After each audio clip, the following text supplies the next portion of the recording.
Actually election commission of इंडियाला मी 3 petition केलेले आहेत. EVM is illegal under 2 laws of India. तर सेक्शन बाय सेक्शन आणि रूल बाय रूल जर मिळवलं तर EVM is illegal in India.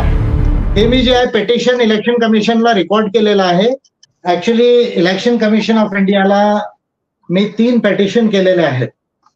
एक 23 जानेवारीला केलेला आहे, एक 29 जानेवारीला केलेला आहे आणि तिसरी जी पेटिशन आहे ती 8 फरवरीला केलेली आहे. हे तर पेटिशन्सचे जे आहेत एक्नॉलेजमेंट मी दाखवतोय.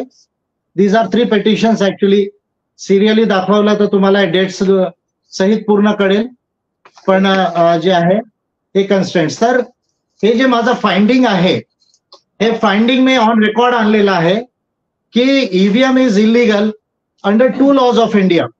बेसिकली जे इन्फॉर्मेशन टेक्नॉलॉजी ऍक्ट आहे 2000चं, ज्याला आपण कॉमन लँग्वेज मध्ये सायबर लॉ म्हणतो, त्या सायबर लॉ मध्ये ईव्हीएम जे आहे आणि जे बेसिक लॉ आहे election law, that is the representation of people act 1951 and conduct of election rules 1961.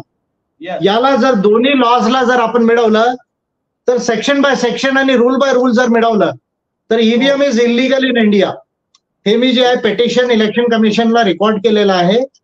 कारण इलेक्शन कमिशन ऑफ इंडियाकडे याचे लायसेन्सेस नाहीत.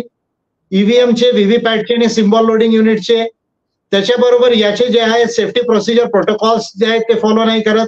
याचे सर्टिफिकेशन्स नाही आहेत आणि याच्याबरोबर जे आहेत बाकी जे डॉक्युमेंटेशन असतात असे 52 पॉइंट्स जे आहेत मी विचारलेले आहेत त्यांना. आणि मी फक्त क्वेश्चन आन्सर नाही विचारले त्यांना, मी प्रत्येक ईव्हीएमच्या विषयी त्यांना रेकॉर्ड मागितलेला आहे आणि